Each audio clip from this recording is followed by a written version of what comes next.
welcome to another episode of Literary Gladiators, the show where we discuss and debate literature in all of its forms. If it's written work, it's game. Let's meet the panel. I'm Dan.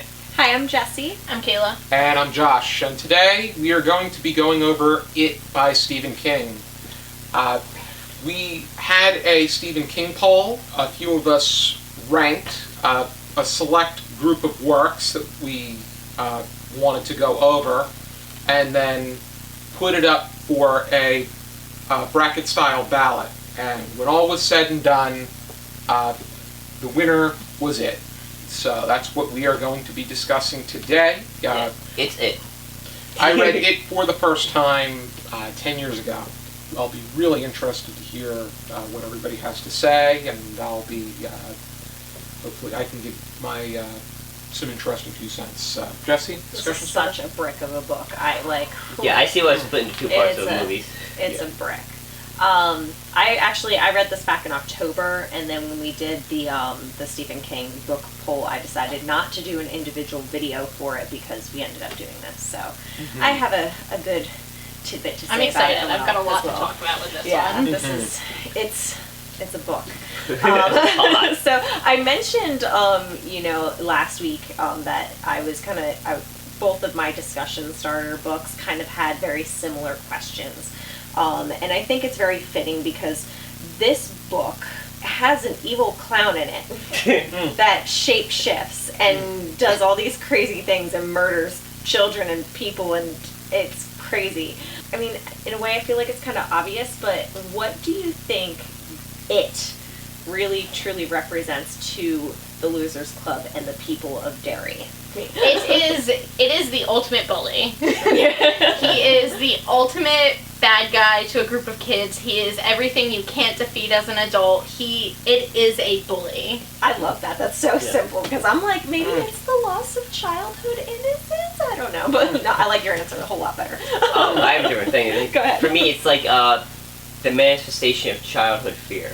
You know? Okay. Because, like, as a kid, the thing is, like, have you ever been, like, at one point afraid of the dark, or, like, afraid of certain things that you didn't know? Because as a kid, it was unknown to you. So the thing is, this is a creature playing on childhood fear, and that's why I think it represents childhood fear. He's going after kids, and basically, killing them and eating them. He ambushes them in different places where kids would normally have those type of fears, so that's why I think he's trying to get across. I could be wrong about that, but that's how I view it. great interpretation. I think it's just, Yeah. I think he is the ultimate bully, but also test as to whether or not this bully or this force of fear-mongering is going to consume you. In some cases it does, and Quite literally. you do have that chance to come back and recollect and try again, and hopefully have something better come out of it. And in this case it does. For some people, yes. But you have that side plot with the 2 gay men back in the mid-'80s, which I think that was very revolutionary for that time to have. And when the killers, there's this group of thugs that go after them because of their orientation and the time period. They then go on to say that there was this evil clown in the water that did it. Yeah, we all There's that whole questioning. He goes after Eddie when he's an adult. I felt like Sad. that, and that's why I kind of saw it more as like a childhood innocence in a sort of way, because he kind of went after the people who seemed more childish to me.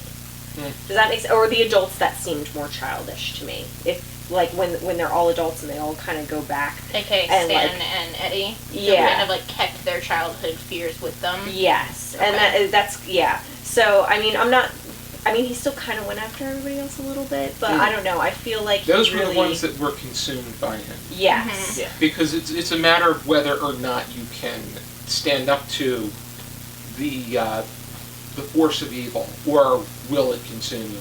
I think one of the most important factors of facing that childhood fear and facing that bully is they only have power over you as long as you give them that power. And I think that was the whole thing with it. When they stopped giving him the power, he could not defeat them. I feel like one of the best examples of that too is when they all first get together again at the Chinese restaurant, I think it was, and all of a sudden everything's like changing right before their eyes, and it's like a bug and an eyeball and this and that, and Mike. Yes. There's a lot of names in this book, a ton of names. So I'm trying to remember them all. Where it's like, remember, like, don't scream, don't freak out, because then it'll get worse. It feeds off of that. Yeah. So fed off fears, like. And it's like, so if the more you played into it, the worse it got. Yeah. What did you guys think of like how he broke it up between past and present? I thought it was, I don't know if peculiar is too negative of a word, the way that he went back and forth. I know that the movie tried to make it so that they split it up between 1957 to 58, and then the present, which at that time was 84 to 85. I think the TV miniseries did it kind of like the book did, where they switched back and forth every once in a while. Yeah. That was like the two movies split them up. To, like, one was based in the childhood area, one was based in the adult area. The one thing I know for sure is that when I was reading this, I was invested in their world. I was so engaged in them, their situations, their circumstances, their struggles, especially when they were kids. I think that he's very strong. He does a very good job writing about childhood from when he was growing up, and that was the late 50s, early 60s. Yeah, but I don't think his childhood involved the you-know-what scene. Yeah, I would hope We not. agreed not to talk about that. It was going to come up at some point. I see what you did there, break the ice. I'm not going to say. I think the way it was written was really entertaining. I think that I loved the way it would like stop mid-sentence and then pick up exactly the same way in the present day. I liked that a I lot, thought too. it was really great. Yeah. I thought that was really neat too. I have to say, look how big it is. It's real big. I feel like half of these pages aren't necessary. I feel like a lot of it, and I feel like A lot of it isn't necessary? Yes. And I understand, like, a lot of these discussions, we talk about characters a lot and how fleshed out they are, and we like to know, like, oh, these characters could be real. And you definitely feel that with this book, but it's like, okay, they're too real. Let's bring it back a little bit. Yeah, like going into, like, let's go back to the story. They spent so much time on, like, that shooting in the bar, on, what was his name, Cochran's parents and him. And, like, none of that ever really played out to anything else. And I was just kind of like, I don't know if I needed that. Yeah. They're trying to set up the atmosphere and possibly attach it to Pennywise. I mean, like, I think in I think a way they could I have done can it in a couple of sentences versus they like a whole didn't- interlude. Exactly. A lot of it, just even, little bits of conversation I felt like wasn't entirely necessary either. The other thing that I want to kind of bring up too that I wanted to do an individual video on this, but I'm so glad I have everybody else to talk to know what their thoughts are. Reading this book, I didn't find it scary. However, whenever I caught myself alone, I was freaked out in a way because of it. Does that make any sense? Yeah. Like reading it, like when he turns into the werewolf, I'm like, that's really dumb. Like, why is that even, like, it turned into a werewolf and it was wearing a leather, like, sports jacket. And like, oh, werewolves are pretty scary. I mean, yes, but at the same time, I'm like, it's a clown, why is it that? Or like, oh, it's a giant bird, which, again, I understand is scary, but I'm like, that's stupid. Like, I feel like he could have done so much better, but then when I'm, like, walking from my car to my front door, I'm like, oh, it's kind of dark. I listened to the audio of this as I have been for a lot of our big books, and I was like, Spider at one point. Yeah, he was. I was like listening to it on my patio at like 6 a.m. with my cup of coffee before I was getting ready for work one day, and it was hitting like a creepy-ish part, and I kept like looking behind me. And looking behind me, and like looking around me. I did the same thing. I was actually alternating between audiobook and book because big book, I work full time, I travel, so it's like sometimes it just makes sense to listen to it for 4 hours on the way to Virginia. Well, I was actually listening to it on the way home, and it was like 11 o'clock at night, and I get a phone call from him to see, like, from Josh to make sure, oh, are you home okay? Mm-hmm. I'm like, yeah, I'm just, listening more to it. And he goes, well, did you check your back seat for killer clowns? Why would you say Did you such make a it? thing? Yeah, and I'm on Lacey Road out in Bamber, where there's like, I'm like, no, I didn't check it. Somebody should probably put those blow up clouds. Like, I all over wish the I back did seat. now. Wait, was she talking about you that you made that joke? No. No. Oh. My Josh. Oh, okay. I didn't know it was another Josh. No. But yeah, so it's like, I found it weird that, like, actually reading the book, I didn't actually find it scary at all. But then later on, I found little things kind of creeping at me, like And the not- single balloon. Yeah, and like not even stuff in it, but like because it can be anything, you were like, uh-oh, Yeah. what's in there? Yeah, the thing is, he can turn into your worst fear, which Yeah. kind of goes back to my point. Like, he transforms into different things that scare them too. You know, and the thing is, like first of all, the thing is, like, a giant spider would probably scare me regardless. Sure. I'm not afraid of spiders. The fact that he knows what your fear is and feeds on that, he can transform into anything that would scare you. You know. And the thing is, like, you can tell, like, these kids all have different fears. Like, I think, like, one of them is, like they have an abusive father or whatever. Yeah, So, So, like, like, So, Uh-huh. yeah. yeah. and then she I forgot her name, but like, marries an abusive man too. Yeah. Yeah. So, okay, I'm sorry. I have so many questions that... No, please. So, now, it can turn into anything, but it Uh-huh. often presents itself as a clown. Why do you think he chose the clown as opposed to anything else? Because I think up until he wrote this, clowns weren't really, like, a scary thing. So why do you think he chose a clown? I think That's right. I never thought part about of that is like the childlike wonder of it. When you think about Georgie and how he got Georgie, he had presented as anything else chilling in a sewer gutter. Would Georgie have approached him? Yeah, I probably don't a sewer know. gutter is just weird enough. Yeah, I was Oh, gonna say yeah. anything in the sewer But gutter. like we think that now because we're adults who can think with logic. But if a kid sees a clown in a sewer gutter who's handing him a balloon and like trying to help him fix his boat, he would trust him because he's instinctively been taught that adults can be trusted and a clown is funny. Okay, yeah, that makes sense.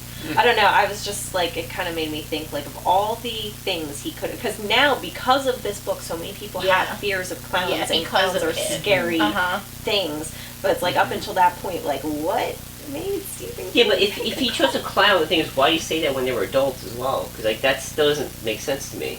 Unless they were still scared of his clown persona, I guess, maybe.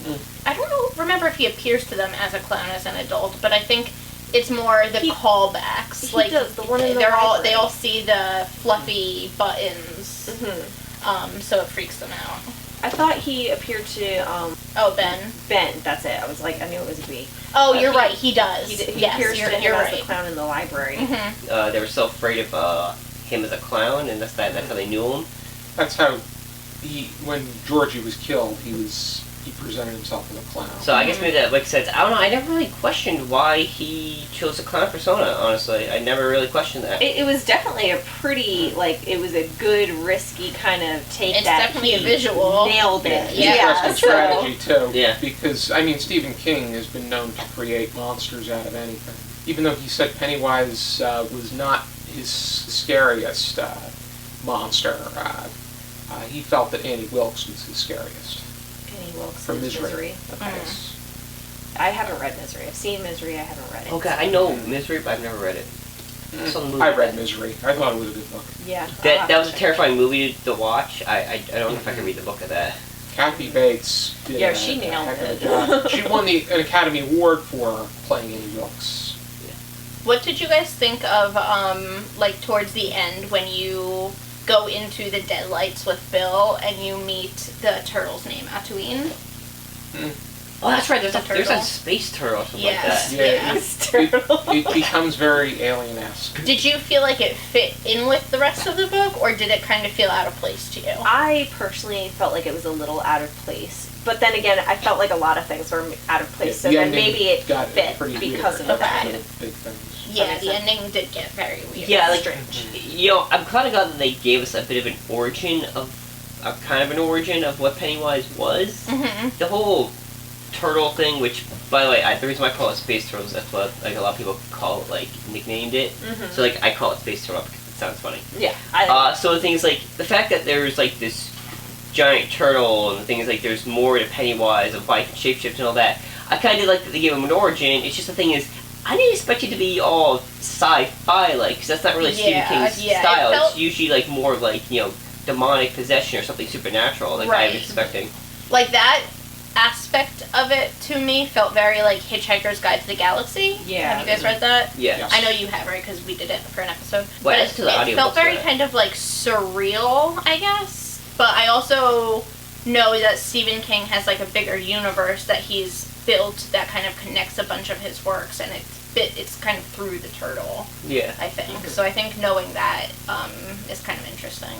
This is only like my third Stephen King book, Yeah, I think, this second is like or third or third. fourth for me. Yeah, so This is my fourth. that's I didn't know Right. that he was kind of in a way connecting all of his books with, which Yeah. I can probably tell you how many I've read when I look at it. I think I've read at least 16 of them. yeah, so like that's Wow. a lot. So it is kind of interesting to know that he kind of plants said you were a that fan, little you thing were sure. in all of them to connect everything, which is kind of cool. But I don't know, I felt like it was weird, and I feel like a lot of parts in this book are just weird. Like when Beverly goes to her dad's house and there's that like Quoxie woman, whatever she is, and she's like, drinking tea or something. Like it's weird. She's like the daughter of Pennywise. Yeah. Yeah, Stephen King does incorporate some weird monsters. Just The Shining, the monsters in the Overlook Hotel were pretty, not just creepy, but they were weird too. Yeah. And we still don't know if those were Jack's just visions of this insanity or not. Well, actually, I think the book is a bit more clear what was going on. I think that's the thing with The Shining is that Jack Torrance and his alcoholism was the ultimate monster within that piece. Yeah. Which I think with, like we were talking about at the beginning of this text, with it, there is a real monstrosity behind the terrifying estrangement that comes with the oddities behind Pennywise and the other monsters within this piece. Yeah. There a scary moment behind what drove Pet Sematary. Misery is a sense of the fan that's a fanatic. What I do like about Pennywise, that thing is that basically a monster that doesn't try and hide. I mean, I think he just shapeshifts in different things, but the thing is like when he comes after you, he lets you know that he's coming after you. Yeah, there's no after secret about you know? like he's not stalking you. Yeah, he likes to tend to. I don't know if you ever said this, but like technically he likes to play with his food basically before he actually eats He's very it. cat and mouse. I have Yeah. the one scene that got me was again more towards the beginning of the book with Beverly, and she was in her bathroom and the blood. And she was like, and she was trying to clean it and she couldn't, and it was just all like the water was blood, and the father didn't see anything and like just kept yelling at her, and she's like that I have to say that kind of freaked me out a little bit. Yeah, I was wondering, like, I'm like, because as a kid, how are you gonna respond to that? Things that you see something that they don't see. which also kind of brings up another point I wanted to say. Like, I've read some short stories by Stephen King where he writes like for or like as children, and I like the way he does it. I feel like all the children he's ever really written about are more adult-like. And I feel like he does that in this book too a lot, whereas like you have books like Boy's Life or when Neil Gaiman writes about children where it's like, okay, these children are doing what you would expect children to do. Whereas I feel like the children in this book, like the Losers Club, maybe I'm crazy, but if there were blood all over a bathroom, I would not be sitting there going, oh, let me clean this up. I'm gonna scream bloody murder and freak out. I think that's part of like the magic of it though, is that like you very quickly get the understanding that kids react differently to it than adults do. Yeah. And I think that that's part of why he preys on kids, because kids have to answer to adults and kids have to hide certain things from adults. So And I'm pretty sure if kids say there's a killer clown chasing me, kids would just, like, the adults would just chalk it up to just, like, back then anyway. Today it's a different overactive story, imagination. Right. I mean, today, there's killer clowns, John Wayne Gacy. It also depends on his area of concentration too. Works like It and Hearts in Atlantis, they are more child concentrated. Then you have works that just have, like Shining and Cujo and Pet Cemetery, and Bag of Bones, they have kid characters in there. They seem to act a little bit more like kids. They'll respond to certain situations, but it seems like there's a greater sense of intensity in the adult characters than there are in kids with Stephen King. Do you have any final thoughts? I mean, there's a lot more we could probably talk about, but the thing is, like... Was there more that you wanted to bring up? Not really. I mean, the thing is, it's definitely a great book, and the things I don't really want to spoil off. How would we rate this on a 0 to 5 scale, half stars permitted? Dan? I would say, I'd probably give like a 3.5, honestly. It was just like, there was a lot to read, and there was a lot that could have been taken out, but I absolutely just love the horror aspect of, like, Pennywise. Yeah, this was a really tough book to rate, because I want to give it a lower score because I really could not stand how much unnecessary information was in there. But at the same time, when he got to the point, it was actually really good. And I enjoyed the different aspects. So I think I'm gonna stick with a 3.5, slightly better than average. I think he does a nice job. The characters are fleshed out. We can't be mad at that because we like fleshed out characters. Mm-hmm. He does go kind of a little off to the side. Plus there are some questionable scenes that we agreed not to talk about that definitely just didn't need to be there. Well, he might use high on cocaine when you wrote this. So I believe it. So he was reaching his boiling point. Yeah. The peak was at the Tommyknockers. Pushing the limits. So I think it's a solid story. It's a good story. If you like Stephen King, this is definitely, one of the books he's known for. One of the stories and villains he's known for. So yeah, I think a 3.5. I think I'm gonna give it a 4.5. Actually, despite the one scene, I enjoyed every second of this book, even with the unnecessary information, and I definitely think that it will be the Stephen King book that sends me deeper into the King universe. This has been on Talk Stephen King, the blog. This was ranked second out of all of his books. Number one. What's number one? Number one was Different Seasons. It was the anthology with Rita Hayworth and Shawshank Redemption, Apt Pupil, The Body, which became Stand By Me, The Breathing Method. I'm going to give it a 3.5 as well, because I was very invested when I read it. It took a month to read. I think that he did an excellent job fleshing out the universe, and it was very reflective of what King does best. The way that he sequenced things was a bit dragged out sometimes. There were other superfluous details that really didn't need as much attention as things that we probably would have wanted to know more about, such as characters that were part of the Losers Club. I think that their story deserved the most attention. I think they were the most important aspect. That or people that are surrounding them. I think that the stories about their childhood were stronger than the adult them as adults. The conclusions to each of them, be it what happened at the end, whether or not they made it to the end.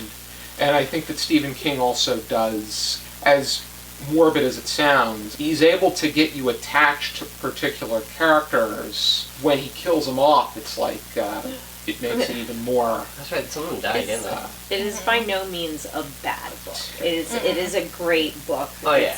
It's a lot though. If you're not a strong reader, I feel like this is going to be something more challenging because there's so much extra detail that may not hold your attention as well as you'd like. I don't know if you had the same audiobook as me, but I cannot recommend the audiobook of this enough. Like, if you're going to give this a shot, try the audiobook, because the guy who narrates it was phenomenal. There were moments that I was like at one part he gave me chills because his voices are just so insane. Yeah, I use Audible a lot because I do a lot of traveling, so Audible it's become big. I'm hearing thing. They're starting to sell Audible gift cards where I work.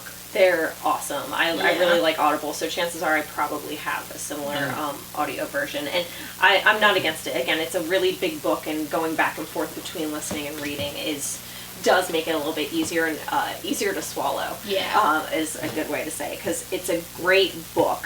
It's just a lot, and that's how I felt about it.